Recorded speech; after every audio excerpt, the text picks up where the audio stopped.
Árnason. Valbert skorar. Valbert Gunnarsson hefur skorað. Ragnar Bergeirsson og skoðamark. Glæsilega gert. Óskar Rafn á móti Bjarna. Og Bjarni með góða sendingu fyrir og það aftur Ingólfsson.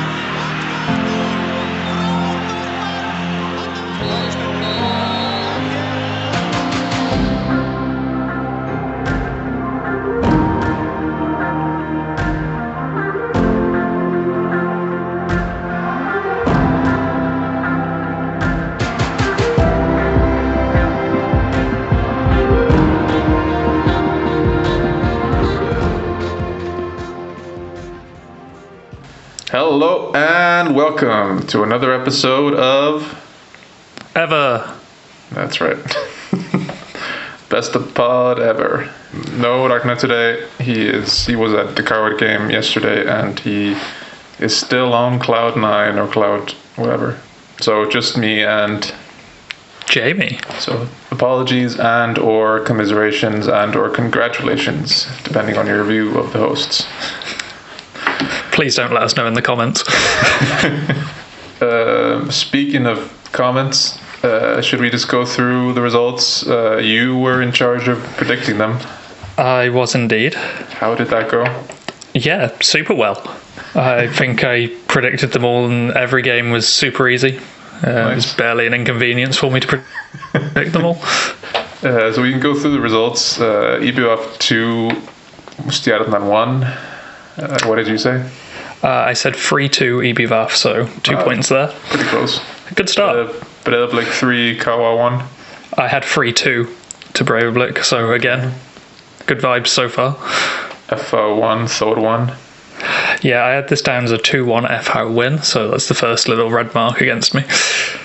And then I remember you refused to be brave here. Valor 1, Keflavík 1. I said 2-1 Valor. I had too much faith in our 8th place wonders. You were halfway to, as far as I remember, you're halfway correct on Fram 0, Víkingur 5. Yeah, did I say 5-5? I meant 5-0. Yeah, no, way off the mark on that one. And then Coward 5, EA 3. The vibes were once again fairly good here. I had 4-2 Coward. Okay, but then you got 6 points? 6 points, yeah, which I think is about par for me so far this season. I think it's a little above par, to be honest. Actually, yeah, probably. I think 4 is usually the benchmark for me. The best that was kind of on par, not a huge amount of...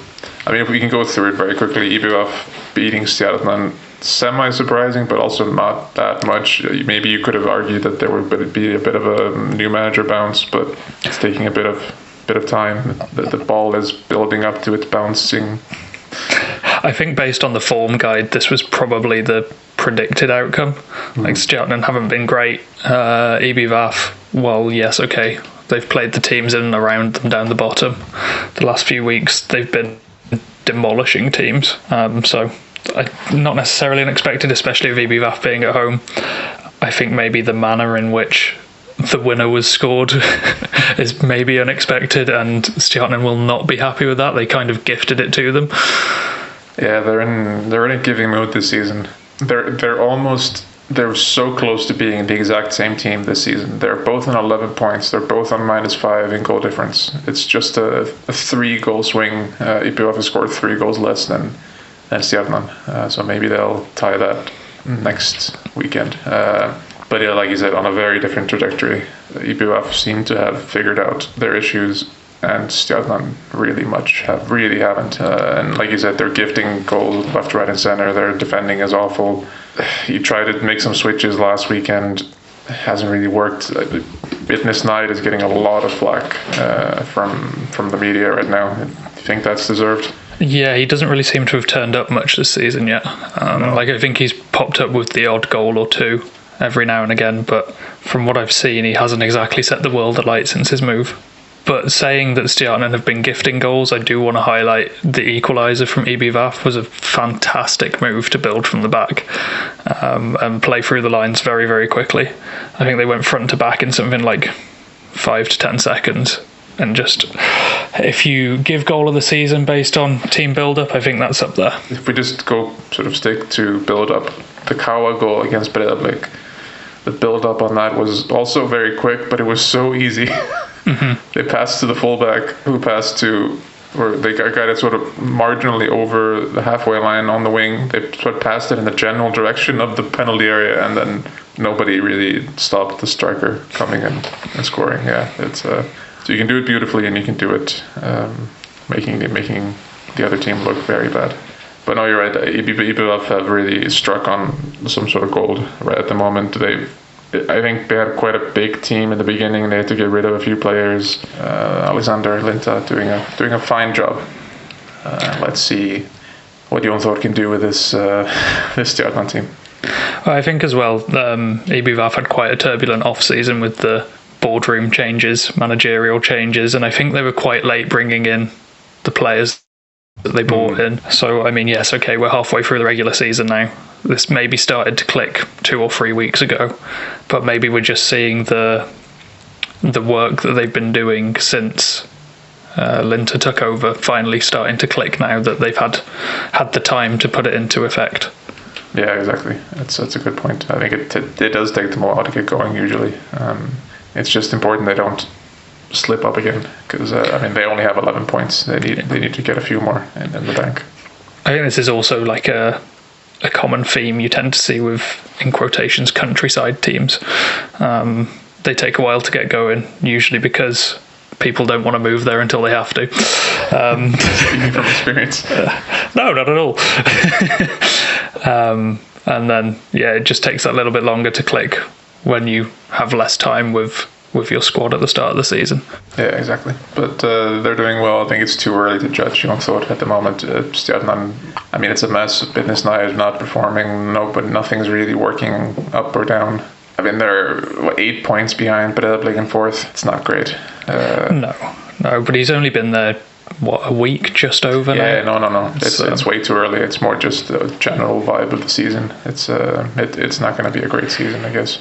Well, I think the concern is that, like you touched on, you expect or sort of hope to see a new manager bounce when this happens. And we touched on last week the interviews that the players have come out and done saying that they're all really behind Jökull and they didn't want him to go and stuff like that. At what point do you turn around as players and realise that this is on you then? You're gifting goals away at the back. If you didn't want him to go and it's based on performances, you've effectively got your old coach fired. Do you need a team meeting to figure out what's going on? Or are there too many big names there now after the summer signings, like winter signings? And yeah, at what point do you turn around and take a look at yourselves and try and figure it out from within? Yeah, because I mean, it's not like they can go out and spend. I mean, maybe there's a ton of money in Garðabær and they can go out and spend a lot of money in the summer now. But having fired Jökull apparently cost a bit of money, and with, like we spoke about last time, their wage to revenue ratio being quite high. Yeah, it's like you said, it's probably like they need to figure this out internally. They do, of course, have the European money coming in, and maybe they're waiting and sort of subconsciously holding back as players because they've got these big games in Europe that holding off for. Yeah, exactly. I mean, they've had a few European adventures in their day. Stjarnan. Let's see if they can muster up the courage for one more. Moving on, I guess. Breiðablik Kawa. No huge surprises. This is one of the games where Breiðablik is good, or at least a little better. Kawa just aren't really in the races, not in this level. I think for them, the worrying sign is that IBF is picking up points. Keflavik seems to be doing okay. I mean, Stjarnan are in and around there, but you wouldn't expect Stjarnan to stick around down there. So at some point, Kawa should start worrying. I mean, that's 4 losses on the bounce now. I mean, if we talk about Bitnisnæ not performing, you take a look at some of the names that Kawa have brought in, and have they been performing? I think it's much of a similar situation. Triple D, who's hardly set the world alight since returning. Oliver Hayerson also sort of struggling to find his form. He had 1 or 2 goals, I think, after he first came back, but he seems to have gone quiet again. You got the 2 Vestry boys, Jeppe and Diego. I don't want to say struggled to find their feet, but they they've chipped in here and there, but maybe not as consistently as the club and they would have liked. Yeah, maybe it's a bit of a similar situation with names not firing on all cylinders just yet.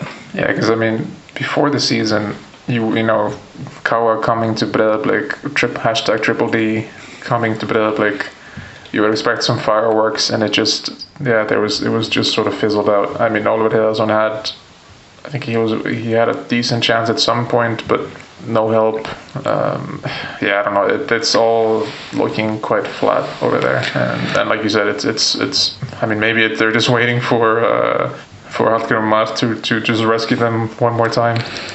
Yeah, I mean, I don't want to say this is calling out, and I don't particularly want to single out individual players, but I noticed that chance I think you're on about with Oliver Havason. It's fairly early in the second half, and I noticed after taking the shot, and I think it's blocked for a corner or saved for a corner or something like that, he's down on his knee, on his haunches, like clutching his knees, seemingly very out of breath. And I mean, you look at him and Juric, and they both come back from abroad with different season schedules where they probably haven't played as many games as they would have hoped and wanted to. Both had injuries.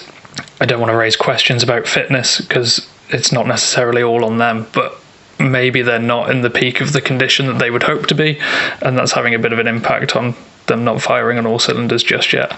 Yeah, and especially Oliver, who I think was just training with. I don't think he was training with the first team squad at the end, because the manager just had no desire to play him, as far as I remember. So yeah, that could definitely be that there's some fitness issues there. Yeah, and I think he's been quite open about that when he's interviewed when he's come back, about how he was honestly a victim of circumstance. He was signed and then they immediately sacked the coach, and the new coach didn't want him, so he was sent off with the youth team or whatever they do over there, and or training on his own. And so I'm not by any means suggesting that it's their fault for them being out potentially unfit or struggling for fitness, but it can take a while to catch up again. But on the other side, Breiðablik played pretty well. Bright spot for them, Arnar Bjarki scoring for them, and I think that was his first start for the club, and is now the second youngest goal scorer in the top division in Iceland. 15 years, sorry. we're getting to months at some point, the way things are youngifying. 15 years, 7 months and 9 days, which is just over 6 months older than Alexander Rafnkauer, but a month younger than Eiður Smári Guðjónsson did back in the 90s for Valur. I mean, he looked very good. The goal that he took looked very professional. I saw a few highlights from him as well in this game. The way he's moving, the way he's sort of just taking chances. He at least seems like one of these players that is not destined to stay here for very long. Yeah, and after all the talk this season of where the goals would come from for Breiðablik, and then Christopher Ingi has been answering that question, I think, pretty effectively, but to not have him in the squad and still find 3 goals and have this performance from a young player is positive signs for them. Yeah, exactly. And I think it must be frustrating as a Breiðablik fan a little bit, because like this is how they should be playing, I feel like, most weeks, and it just isn't. I don't know, maybe this isn't the false start, it's actual start. Let's see for that. Another team with maybe false starts, FO, their little renaissance fizzled out after winning their first game of the season. They drew at home against Thor after being 1-0 up in a pretty dull game. Thor we discussed Thor at length last episode. They have a lot of issues, players missing through injury or have left the club. They're being linked with a lot of names here in the summer, but still they can come to FO and get a point. I mean, it was through like a very clumsy penalty. I think Christian Floki just sort of hacked at, I forget the name of the player that he just hacked down in the penalty area, but still, I think you should. This is the sort of game, if you're 1-0 up at home, you need to just finish that off. Yeah, absolutely. I mean, we sort of joked before starting the recording today of were there highlights to watch of this game. There probably were. I can't remember them right now. My takeaways from the bits I saw of this game were FH's pitch looks awful. And for a club that needs to sell their indoor training facility. I noticed they have nice, shiny new electronic advertising boards. So maybe that's I don't know. Maybe they're just selling off the grass. That's why they don't have any proper grass. Yeah, no, it's a dreadful game. Two teams in trouble. I mean, they're the bottom two teams for a reason. I think this season so far, until something changes. I think the main discussion at this point is the potential changes at Thode. Fotballtilbúðin now reporting that Aron Einar is coming home. The saviour, he's back. Yeah, the 37-year-old. 38? Could be. I think. The veteran, let's say. Veteran Iceland, former captain, is coming home, according to reports. He was home for how many months? 3-4 months last time? Not long. No, and that was in the Lengjudeildin. and he was notoriously terrible. I mean, maybe that was... I know he was dealing with some injuries a few years back, so maybe this was him getting back to fitness or something. I don't remember quite how that was, but yeah, they need him to be a little better than that. But they're being linked with a lot of other names. They're being linked quite heavily with Guðmundur Andri at KR, who wasn't in the squad, I don't think, last night. And then there was some other names that I forget right now. But yeah, the reports are that they're looking to bring in a few people. I think on paper you look at the signing of, or potential signing of, Aron Einar, and it's something that they clearly worked this winter with bringing back like homegrown players to approach this season, and he is another one of those. And as you mentioned, the former captain of the national team, should be something that they're aiming to like kickstart their season again. But I just looked, and he played 6 games for them 2 years ago before disappearing back off wherever he disappeared to. So it didn't work out the first time for whatever reason. They've got to hope it's going to work out a bit better this time. But I mean, a point at FH, just to circle back to the result, it's a point away from home against a relegation rival at this point. It's you never turn down an away point. It's probably par for them. Would they have liked to have snatched something and compounded FH a little bit more, probably? But yeah, something needs to happen. I think the window opens mid-July, so they've got another couple of weeks to get through before they can bring in these changes. And then, I mean, the big hope for them has to be that these changes make an immediate impact and they settle in quickly, because running out of time, I mean, they're all but confirmed to be in the relegation round now. So is it just a case of trying to keep in touch and distance for when that comes around and then try and strike then? They want to play against Kawa for the President's Trophy. It's going to be an accurate derby they're biding their time. That would be incredible. I hope it's the last game of the season as well. Yeah, no, but you're right. It's a good point for them. It's not super great for FH. They keep, they move closer to Kawa. And these relegation battles, the last thing you want to do is lose to your rivals. So will FH be happy from 1-0 up getting a point at home? Probably not, but it's better than the alternative. For FH, the news is that they're looking to bring in Oliver Stefáns, who used to be a sort of former IA defender, moved when he was quite young to Sweden, and then now he's been in Poland for a bit. I mean, he was quite a sort of highly rated and quite a good young defender, and he had a lot of injuries. I think he had a very serious injury, I think, in Sweden. Came back, played himself back to fitness, and then moved to Poland, where I honestly don't know super much about. I don't remember super much about how he's done there. But if he's fit, and he's sort of back to normal, back to how he was, then it could be it's a much needed defensive addition for FH. I was going to say, it's been no secret that defensive woes have kind of characterised their season so far. Potentially a shrewd move there. Yeah, exactly. But yeah, they need him to come in and be ready. They can't. I don't think they can afford to leave him on the sidelines for weeks. Speaking of being on the sidelines, Valur, our 8th place wonder, they're moving closer to the 8th place that we predicted them. We are geniuses. Yeah, honestly, if they're even like within touching, if they're even 7th, I think we should I don't know. We should get paid something.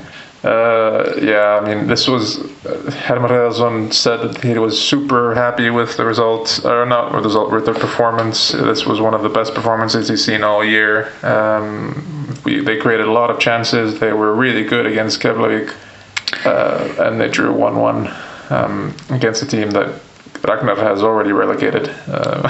I'm not quite as I think they've had some really bad. I think the last 2 games that they lost, they didn't look very good. I thought they looked okay here. I think generally they looked pretty okay, but still at home again a little bit like FO at a slightly higher level. Valor at home, you're leading 1-0. If you're very happy. I had remember having a bit of a rant about this earlier in the season. I can't remember which team it was about. It might well have been Valor again. Read the room. If you're 1-0 up and drawing to a team that, yes, okay, we've potentially already relegated, but are right down there and in the mix and are going to be in the mix come the end of the season for going down. As a fan, I don't want to hear you come out and say it's the best game you've played all season, best performance of the season. Like, if you do that against Víkingur and you 1-0 up and you concede, but you get a draw out of it, I'd be like, yeah, all right, fair enough, I'll take that. It's a building block. But on the run of results that they're coming off of, no, I don't want to hear it. I'm not even a Valor fan and I don't want to hear it. It may well have been better performances in the last couple of games. But technically it's better than the last 3 losses in a row, but that's 4 games without a win. The last win they had was a 1-0. That felt like last 1-0 win against Kawa. I felt like they did this last week, but yeah, that was quite some time ago. But yeah, also good marks for Keflavik scrapping in a game, getting a point out of it, point away at Valor. Can't turn that down. I also I didn't get to see a lot of this game, but from what I did see, I wanted to give a shout out, and hopefully not a big spoiler to Stars of the Week because I don't think he's got one, but Alpha Conte looked a really good player in that game, really lively, and I'm sort of, from what I've seen of him, left questioning why Stjarnan have let him go on loan, because he looks I don't want to say an incredible player, but he looks really good from what I've seen of him. Yeah, I had the same thought. It's striking watching Business Night running into a player or running with the ball out of touch on the left wing, and then you watch this game and Alpha Conte just screaming past one of the highest paid defenses in the league. It's as a Coward fan, I would almost, if Armin Kosic, who looks like he's being sold off to Norway. I mean, I don't think it's possible because he's on loan, and then you have to negotiate with too many clubs. But I would almost want someone like that to replace him. Like you said, I'm not saying he's the greatest player in the world, but like he looks. Every time I see him, he looks very lively. He looks like a threat. And from what I've seen, he's got the quality that I really like in wingers, which is he's not afraid to try and take a man on and beat them, rather than just squaring them up and playing a backwards or sideways pass. Yeah, exactly. He's got the pace, he's got the strength to get past a man and have a bit of a scrap to get back to the ball. Very impressed from what I've seen so far. Yeah, no, it's quite impressive, and like you said, it's kudos to Keflavik. Despite how terrible Valor might have been, they still needed to score a goal. And I remember that goal now. There was sort of scrap in the box, and Mutarjia had to try to bicycle kick. The kick didn't come off at all, so that's unfortunate. But then the clearance from that, the Valor, like, it's fine in a video game, but like the Valor defender passed it straight to his player. It was such a terrible clearance, and then they got a corner, and then Mutarjia scored from that corner. Again, I mean, he was also just completely free. Oh, the marking was absolutely horrendous. So if that's the best performance of the season, criminal. Yeah, but I think that was Mutarjia's first goal of the season, so kudos to him, kudos to Keflavik. They are closing in on Valur. I think. No. Keep chipping away. 4 points behind Valur, pushing them down to the promised land of 8th. And if that's first goal of the season, it was a really well taken and placed header, even if he was completely unmarked and had the time to pick his spot. It's a very nice finish. Speaking of nice finishes, Víkingur had a bunch of them from were very lost. This was, kudos to Víkingur. They faced 2 of theoretically the closest competitors to themselves in under a week, and they've not conceded a goal against either one of them. They scored 7-0 against Fram and Coward. This team is just crazy. We asked we did our poll this week. We do forget sometimes, but not this time. So we asked if anyone can catch Víkingur. 39% said yes, which I think is optimistic. I think that's 39% of our voters are KR fans. But yeah, 61 said no, obviously, because that's how math works. It's hard to see anyone catching them. They're so good. And then Elias Mao just can't stop scoring, and it's just constant pressure from everyone. I know everyone keeps praising Gylfi, and I think he's very good, but everyone on this team, it's just, I don't know, it's insane. And then now apparently Jason Daði is gonna go to Víkingur, which I don't understand. Unless they're selling 3 players, I don't understand what he's gonna do in that team. I mean, he's gonna do great because he's a great player, but why do they need another winger? It's borderline hoarding players at this point. I was having a conversation with a Fram fan actually yesterday, and they were saying it's ridiculous. You have front lines of teams in this league that have big names across it, but you look at Víkingur and they've got 6 talismen who could, in theory, if they get the minutes and play in their preferred position, be putting up 15-20 goals a season. It's crazy. And I mean, I think this, I've talked about before in previous weeks this season, how it's just Víkingur being Víkingur at this point. And it's got to that point of this season again. They've clicked into gear. I think the only hope the chasing pack have is if Europe's a good distraction for them. But as we've mentioned a couple of times, they've got essentially 2 starting 11s that on paper could win the league in their squad. They're building to a third now. Because I mean, in the news about this, they say Jason is a right winger. And that's where Víkingur maybe is the least amount of breadth width, because Stígur Diljan is injured, and Daði Berg is also injured. Oh, they're so weak at right wing. They must sign 3 more. But then it's apart from them, they do have Óskar Bálkþórsson, one of the best players in the league, maybe the best one. Ármann Ingi Finnbogason, maybe one of the more talented players in the league. Erlingur Hafnason, Valdimar Þór Fingmansson, Viktor Öli Andresson, and Jóhannes Kristinn can also play there. It's yeah, I think they're okay. I think, they'll be fine. I think this result just goes to show, and the result of the past couple of weeks, when they've played KR as well, just goes to show that, okay, yes, these are the closest 2 challengers, but there's the gulf still there. And unless something changes, that gulf is going to be there. I mean, shout out to Fram this season anyway. Since Runar's taken over there, 3-4 years ago, they've improved every year, and they look to be set to continue that this season. Impressively so, actually. Maybe out-tacticked, maybe outworked and out-qualitied this week. That's no shame against Víkingur. They're going to sign more right wingers, and they're more than welcome to send Daði Berg back to the Westfield, so I won't complain about that. Yeah, I mean, poor Daði Berg, if they keep signing people in his position. But yeah, I think Fram at this moment, this season, are quite an odd match for Víkingur, because they're such a chaos team at the moment. And I think in attack, that probably would, I think I was missing that this week from them. I think maybe they were, I don't know if Víkingur just neutralized them, or they maybe just, there's a little bit of fear in them or something, a little bit of nervousness. But defensively, chaos does not work against a team like Víkingur. You need to just, I mean, unless you want to score 5 against them. See, this is where the 5-5 came from. There was logic in the madness. I mean, Víkingur are going to win the league, most likely. They do have Breiðablik coming up, so they are the last hope of the rest of us, to just knock them to the ground 5-0, and then maybe there's a league. But most likely not. Speaking of challengers, to Víkingur, only 6 points behind, Jesus, is KR, who, for a second, you dared to question their greatness.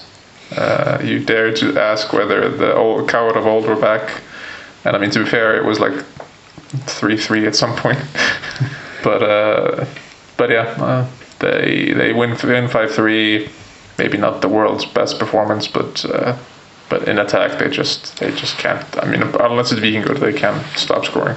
The first 20 minutes, half an hour of the first half, there were signs to me that the Kauer of old was still present. I mean, the second goal for ER was a gift. I think the first was pretty sloppy as well, or not the greatest of defending, but where they differ from last season's Kauer is the ability to turn the screw. And like they did show that at times last season. But the ruthlessness they've shown this season won through last night, and that was, I think, and probably just the lapses in concentration that happened in that first 20 minutes that caused the last season like showing was shored up a bit, and then the screw was turned. And yeah, I mean, this is what we can expect from Kauer, I think, is just high scoring games.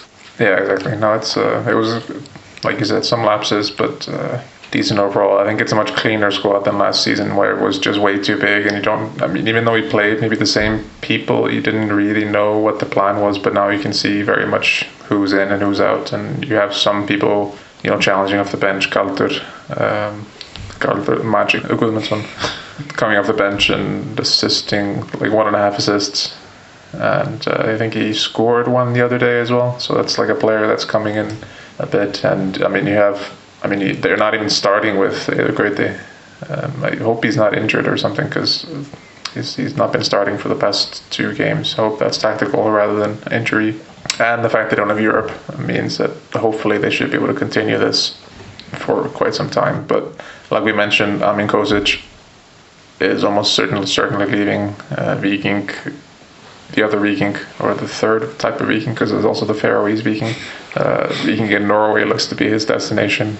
We just saw Alexander Rapp saying goodbye this weekend, or yesterday. He's going to Denmark. So 2 players that, I mean, Alexander Rapp maybe not starting every game, but Kosic would be a huge loss for them. Let's see how much of an effect that has. But yeah, I haven't quite figured out everything yet.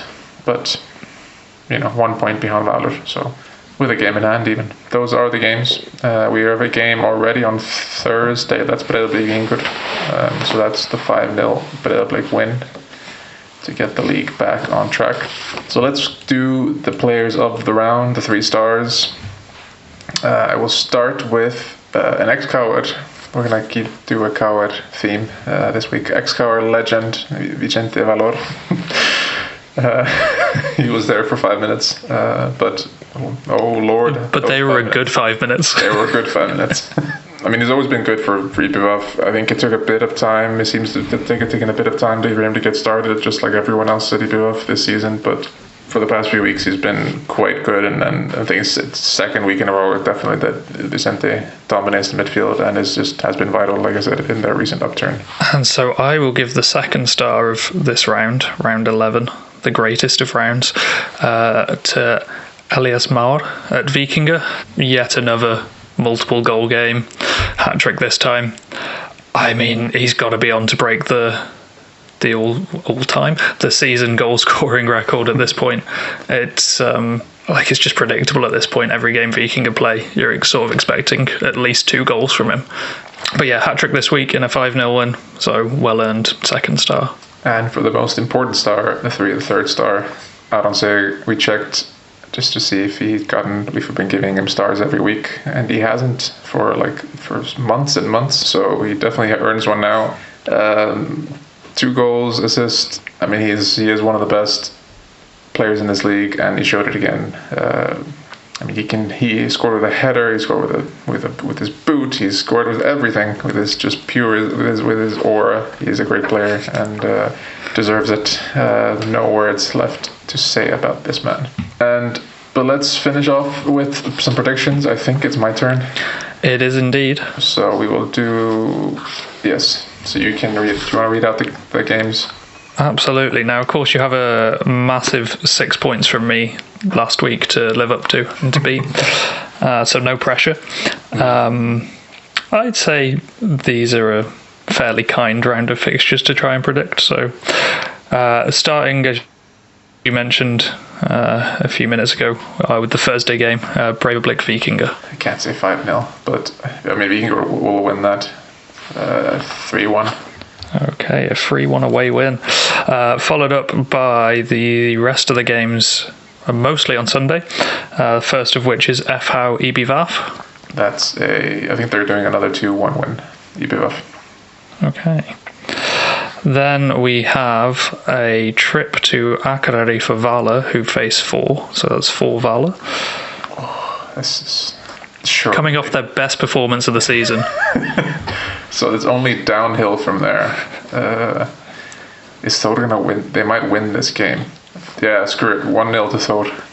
Oof. I like it. Then also on Sunday, we have Stjarnan Kawa. Oh, Lord. Stjarnan has to win this 2-1.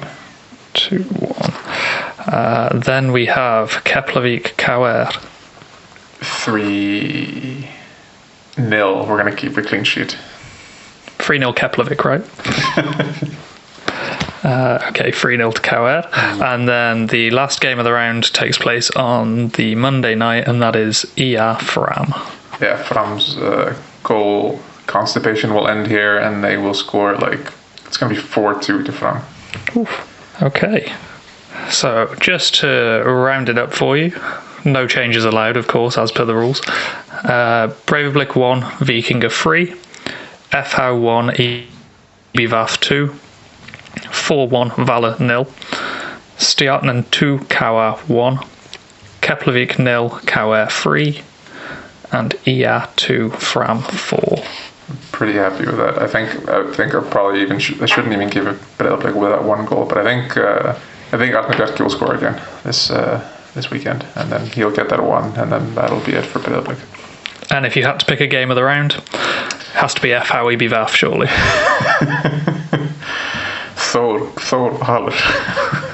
I mean, it has to be Breivik Víkingur. It's our last hope for any sort of league this season. So yeah, tune in on Thursday. Screw the World Cup. Nothing's happening there anyway. Spain is going to win, so no point watching it.